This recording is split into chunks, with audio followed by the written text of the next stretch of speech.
दोस्तों, आज की हमारी कहानी है अपनी तुलना दूसरों से न करें। एक बार की बात है, किसी जंगल में एक कौवा रहता था। वो बहुत ही खुश था क्योंकि उसकी ज्यादा इच्छाएं नहीं थीं। वह अपनी जिंदगी से संतुष्ट था। लेकिन एक बार उसने जंगल में किसी हंस को देख लिया और उसे देखते ही सोचने लगा कि ये प्राणी कितना सुंदर है। ऐसा प्राणी तो मैंने पहले कभी नहीं देखा, इतना साफ और सफेद। यह तो इस जंगल में औरों से बहुत सफेद और सुंदर है, इसलिए यह तो बहुत खुश रहता होगा। कौवा हंस के पास गया और पूछा, भाई तुम इतने सुंदर हो इसलिए तुम बहुत खुश होगे। इस पर हंस ने जवाब दिया, हाँ मैं पहले बहुत खुश रहता था, जब तक मैंने तोते को नहीं देखा था। उसे देखने के बाद से लगता है कि तोता धरती का सबसे सुंदर प्राणी है। हम दोनों के शरीर का तो एक ही रंग है, लेकिन तोते के शरीर पर दो दो रंग है।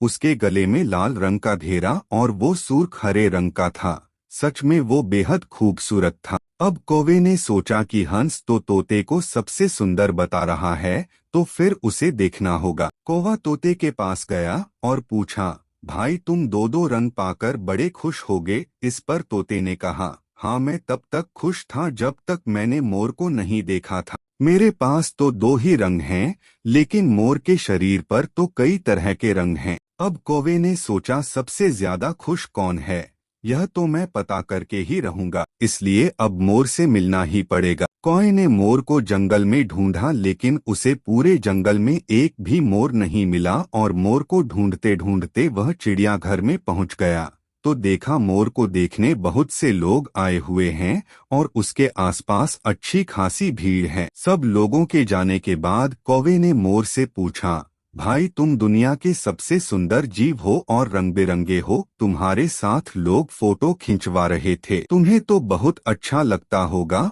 और तुम तो दुनिया के सबसे खुश जीव होगे। इस पर मोर ने दुखी होते हुए कहा, भाई अगर सुंदर हूँ तो भी क्या फर्क पड़ता है, मुझे लोग इस चिड़ियाघर में कैद करके रखते हैं, लेकिन तुम्हें तो कोई चिड़ियाघर में कैद करके नहीं रखता और तुम जहाँ चाहो अपनी मर्जी से घूम फिर सकते हो। इसलिए दुनिया के सबसे संतुष्ट और खुश जीव तो तुम्हें होना चाहिए, क्योंकि तुम आजाद रहते हो। कौवा हैरान रह गया, क्योंकि उसके जीवन की अहमियत कोई दूसरा बता गया।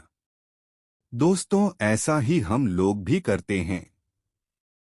हम अपनी खुशियों और गुणों की तुलना दूसरों से करते हैं, ऐसे लोगों से जिनका रहन सहन का माहौल हमसे बिल्कुल अलग होता है।